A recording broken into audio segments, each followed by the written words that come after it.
Good. So you may continue. Hello, everyone. Before we start, we can begin with the word of prayer. Sizothandaza.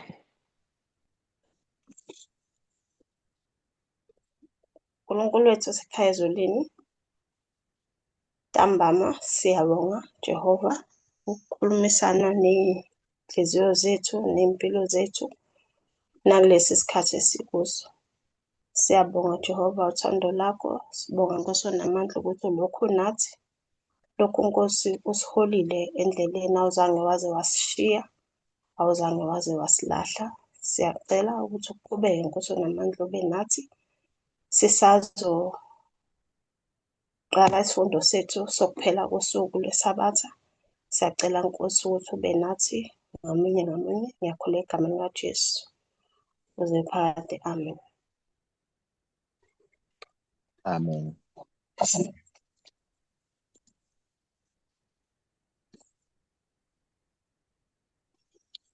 Oh, okay. We are going to do incwadi from Spirit of Prophecy, Last Day Event, chapter 12.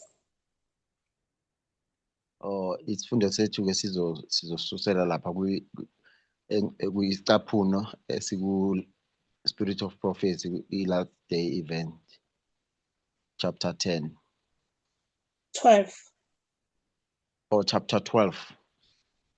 Yes.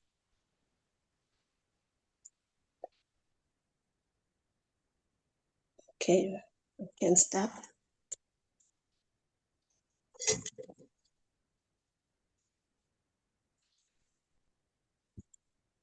Oh, isihloko sithi The Shaking Church Membership, No Guarantee of Salvation.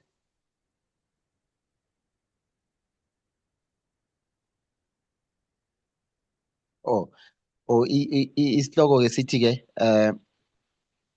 ubulungu ukuba nobulungu ebandleni akuqinisekanga ukuthi usindisiwe.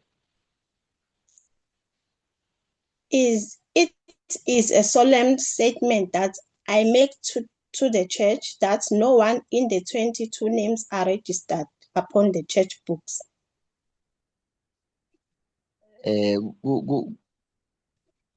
Kuyisahluko esibalekile engisenzayo ukuthi engisenzayo ebandleni ukuthi akekho that no one in the 20 who names are registered upon the church books. Kulaba ababhaliwe emabhukini ebandla are prepared to close their earthly history. Abakulungele ukuvala umlando wabo wasezweni. And will be verily without God and without hope in the world as common sinner.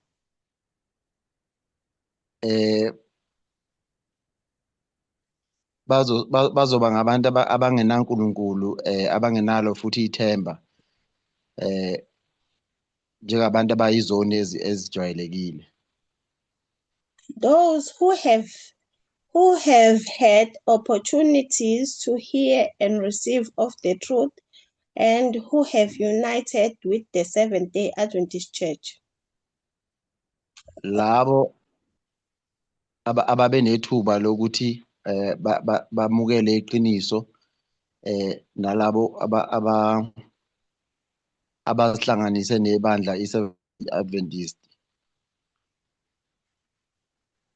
calling themselves the commandment keeping people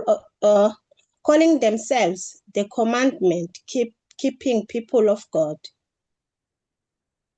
Beyibiza ngabagcina umthetho kaNkulunkulu.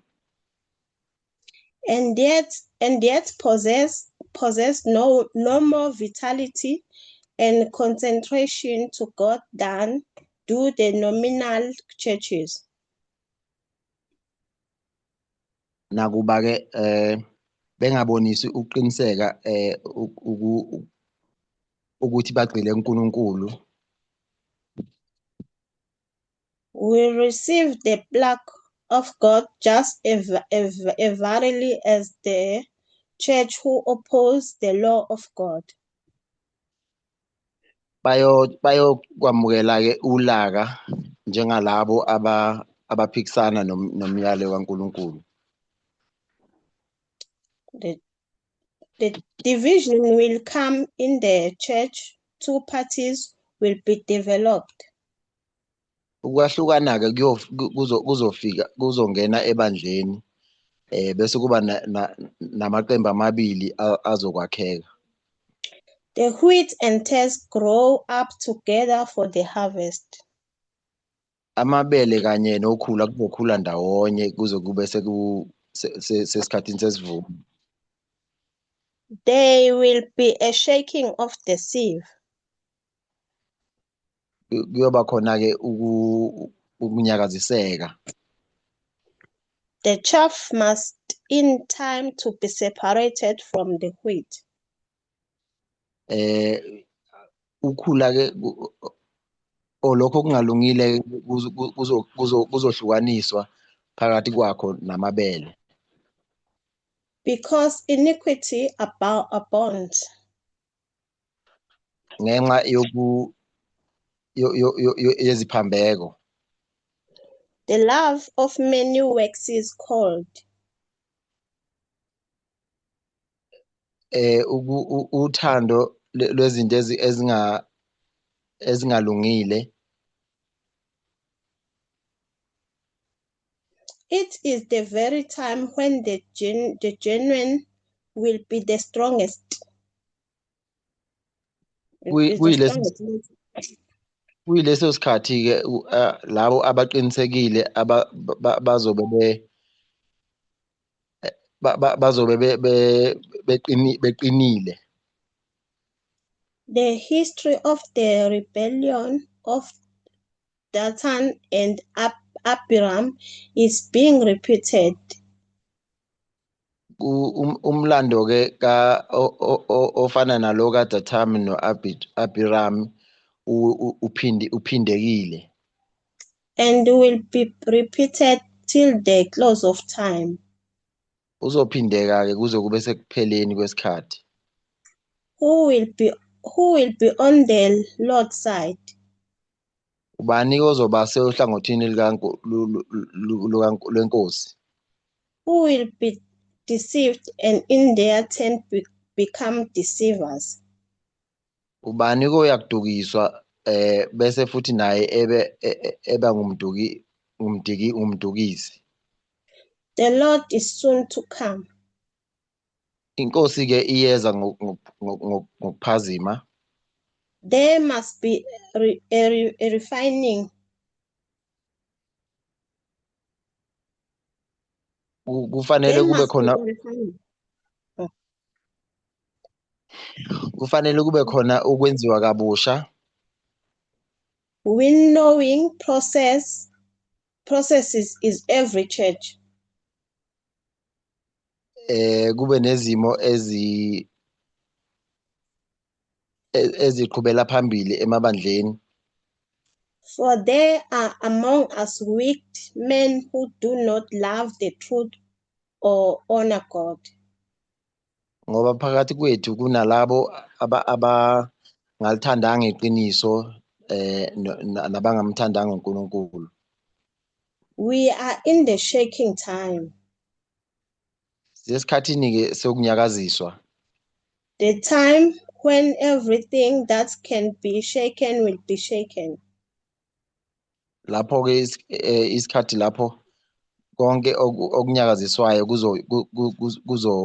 kuzonyakaza. The Lord will not excuse those who know the truth if they do not in the word and did obey his commandments. uNkulunkulu ngeke aze bashiye ngaphandle labo abazi iqiniso uma uma ngokwezwi bengalandeli imiyalelo yakhe. Persecution cleanses the church. Iy'ntshushisi-ke ziyalikhuculula ibandla. Prosperity multiplies a mass of professors. Impumelelo-ke iphindaphinda ubukhona bo-professor. Adversity pushed them out the church. I-adversity-ke yangihlula-ke le. Okay. Ubunzima buyalikhuculula ibandla. Sorry? Ubunzima. Oh sorry, bengithi ubunzima buyalikhuculula ibandla. Siyabonga. The time is no far distant when the test will come to every soul. Isikhathi-ke asiseside akusekude ukuthi okay, the time is no far distant when the test will come. Okay, isikhathi sokulingwa asisekho kude kakhulu. The mark of the beast will be cast upon us. Uphawu lwesilo-ke luzobe selungaphakathi kwethu. Those who have step by step yielded to worldly demand and conformed to worldly customs. Labo abazihlanganise nezinto zomhlaba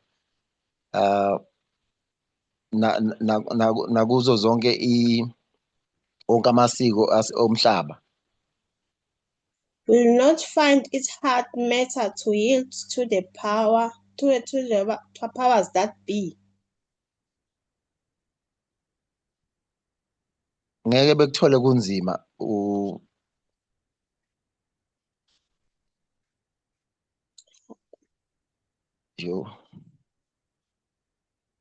iyangihlula futhi nale.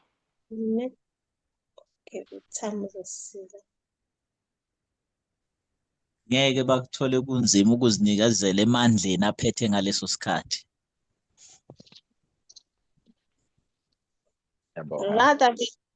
Rather than subject themselves to derision.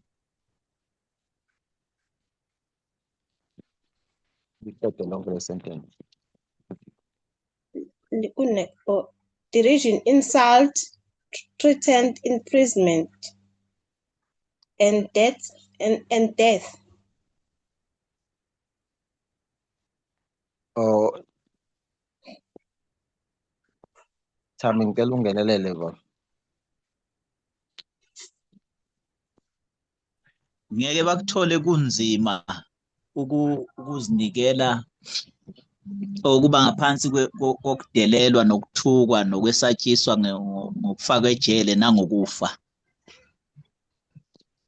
The contest is between the commandment of God and the commandment of men. Imithi-ke lapha iphakathi komyalelo kaNkulunkulu kanye nomyalelo womuntu. In this time, the gold will be separated from the dross in the church. Kulesi sikhathi-ke igolide liyohlukaniswa ne-dross ebandleni. Okay, ngizomala kwanamhlanje. I will end here for today. Oh, okay. Is ukukhuthazana nje to each and everyone. Sise ebandleni likaKristu. To encourage each other as we are in the church of God. Siyabona isikhathi esiphila kiso sikwi-close of probation. as we are living in the time of as we are living in the time of close of probation.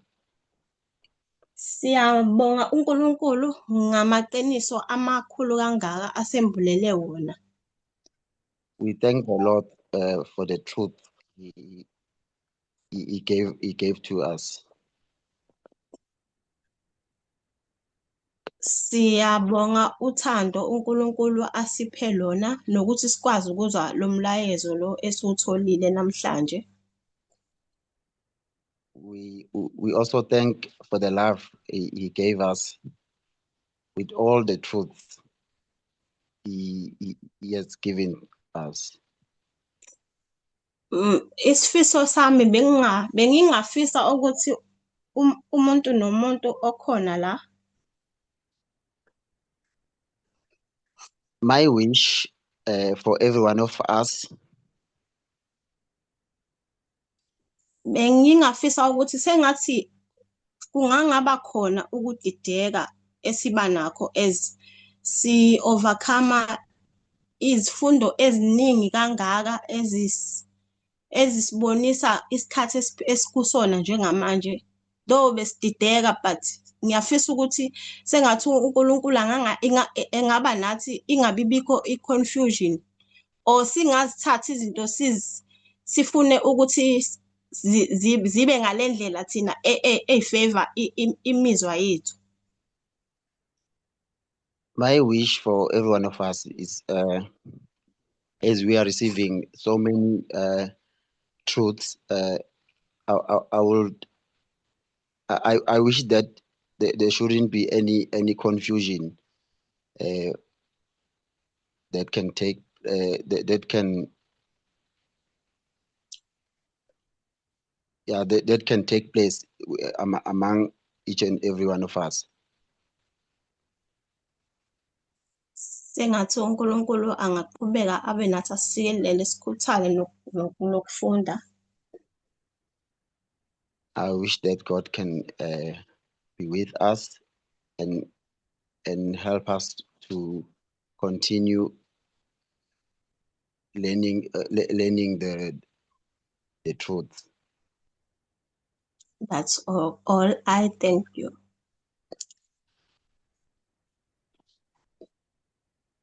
Oh, If ngiyaphela lapho. if there is anyone who wants to add, yeah. Uma ngabe khona-ke ongaba nesifiso sokuthi a-add.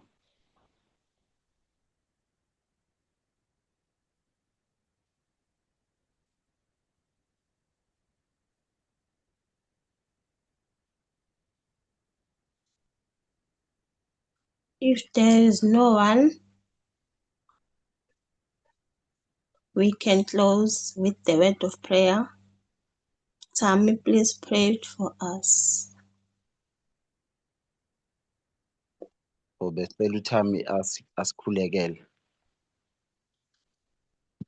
Okay, can we bow our heads for prayer? Dear God, we thank you so much for being with us up to this time as we are bidding good riddance to the Sabbath. And we are saying goodbye, but we are not saying goodbye to you. We thank you for all the lessons that we have had. We are learning so much. You have told us about these times, and we have been in anticipation for this time that we are living in right now. Many saw it, they wrote about it, they spoke about it, but they didn't see this time. You have given that privilege to us, and we are humbled by that privilege. We thank you so much.